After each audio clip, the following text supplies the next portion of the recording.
Good morning, students. Today we are going to see about Geography Lesson 7, the human environment, settlement, transport and communication. In this lesson, we will study about different type of settlement and different type of transport and also the two categories of communication.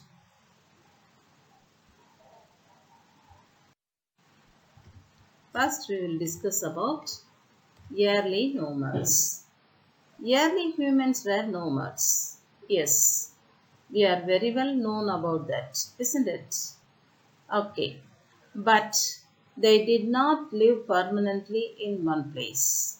They kept moving from one place to another place always. Why they moving one place to another place? For search of food and also the shelter. They would live in a temporary shelter like a cave.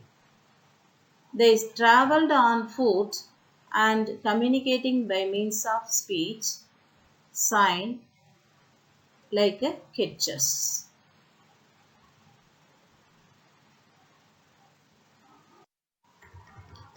Their lifestyle was such that their impact on environment was minimal. Over time, humans started growing crops, building shelters, and settlements. They developed different means of transport and also the communications that helped bridge distance. They started changing the natural environment to suit their needs. These activities had a tremendous impact on the environment and led to the development of human environment. Next, we will discuss about settlements. Based on the physical environment and the needs of the people, different type of settlement came to exist. There are two type of settlements. They are permanent settlements and temporary settlements. First, we will discuss about permanent settlements. Permanent settlements are occupied by the people for a long period of time. People began living in a permanent settlement when agriculture, trade, and commerce developed. People built strong houses suited to the terrain and also the climate of the place in which they lived. Next, we will discuss about temporary settlements. Temporary settlements are those where people live for only a few days or months at a time. Hunter gatherers, sifting cultivators, and cattle herders live in a temporary settlements. Many herders practiced transhumance, which means the movement of livestock from mountain patches to lowland patches in winter season.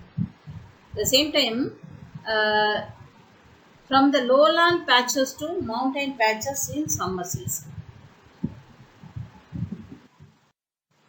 Next, we will discuss about rural and urban. Settlement can be classified as a rural and urban depending upon the population density and the occupation of the people who live there.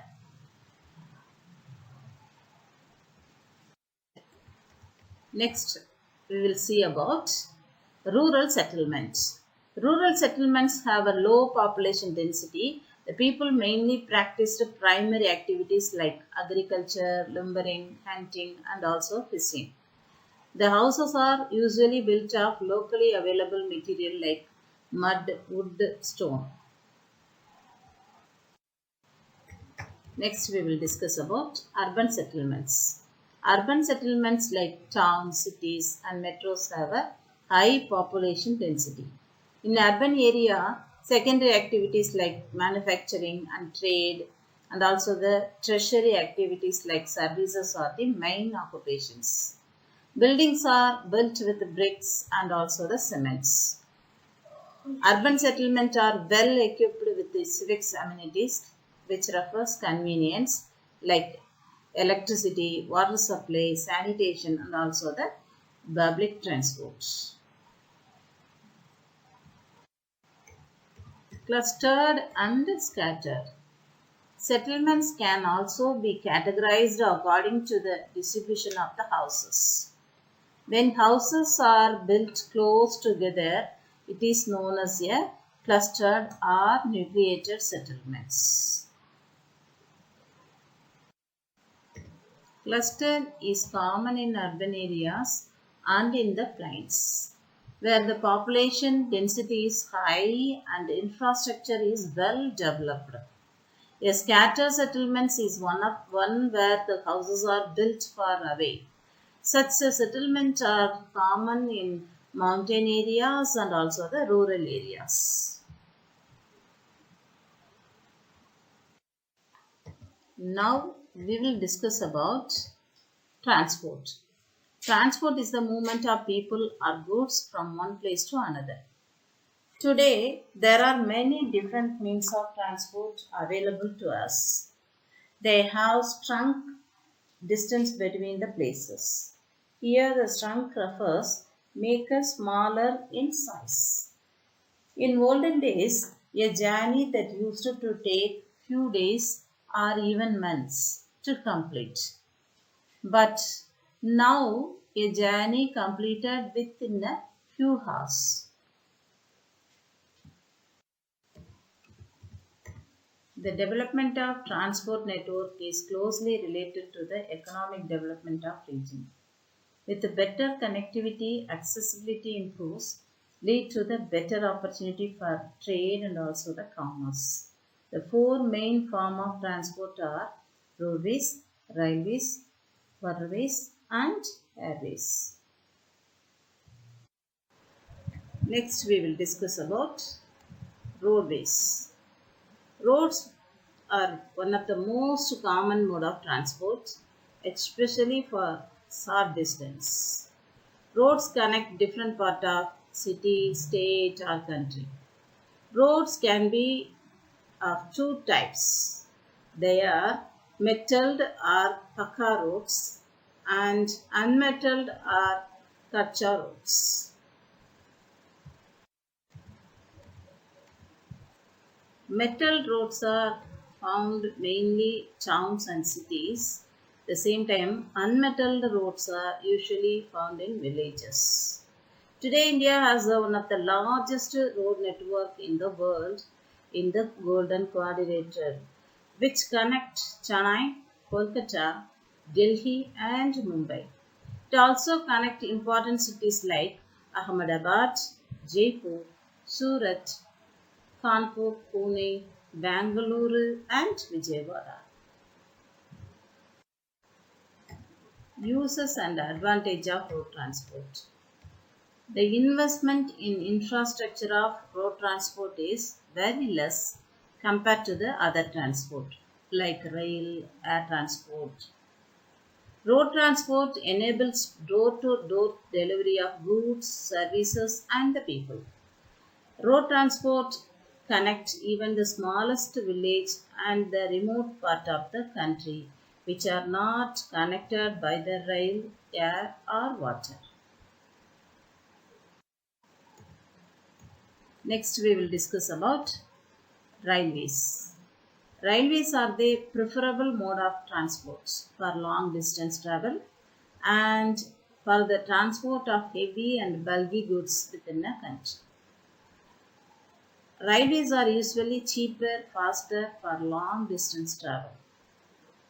That are also played a vital role for development of our country industries because they transport heavy raw material and the goods like iron ore, coal, limestone, steel, and cement.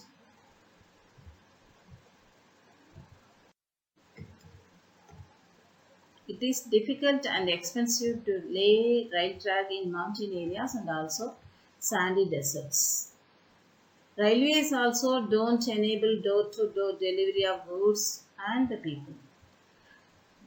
Trains, it carry the people are called passenger train. At the same time, Trains it carry the goods are called freight train or goods train. India has one of the largest rail networks in the world.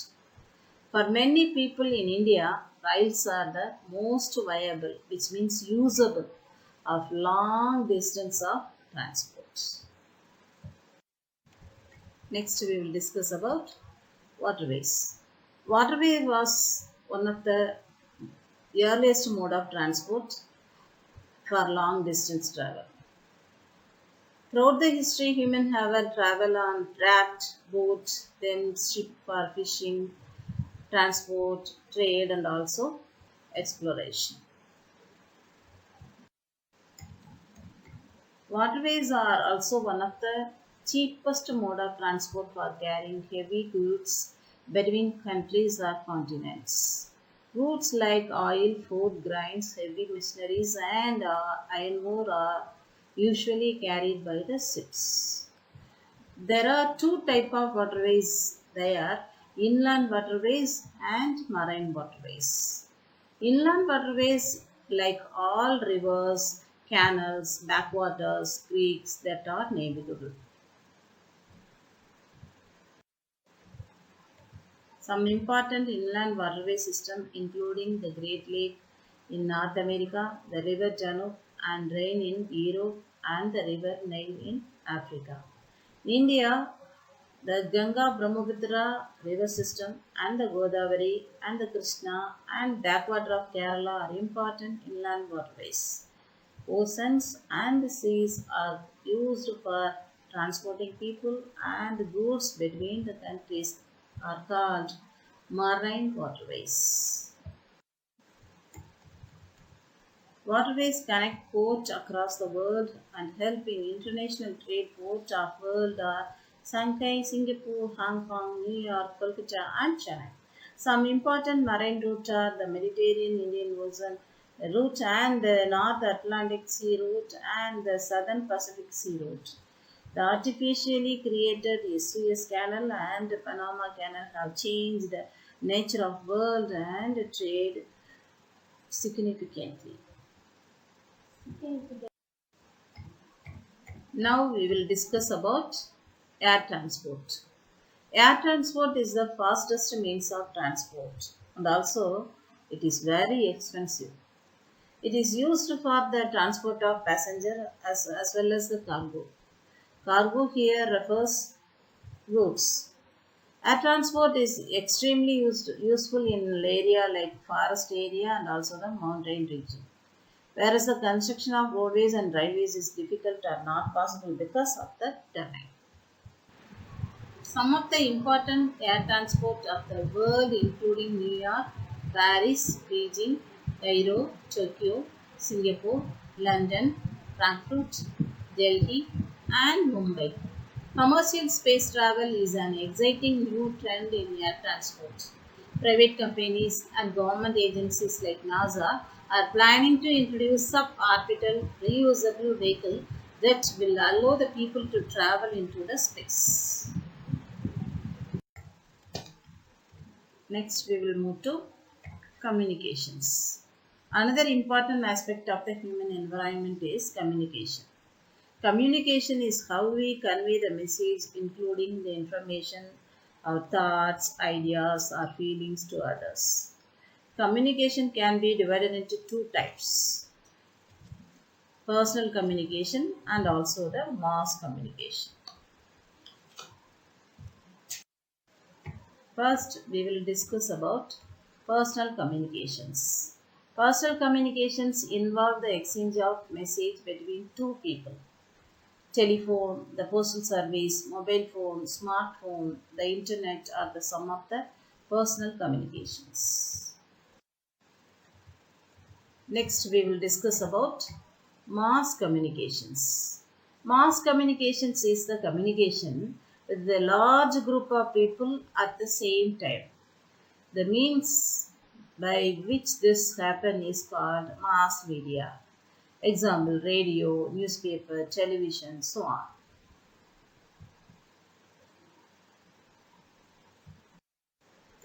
Next, we will discuss about communication and transport. Communication and transport system have connected the people around the world. Through them, we now have access to places and knowledges from all parts of the world. These developments have helped us become a global society.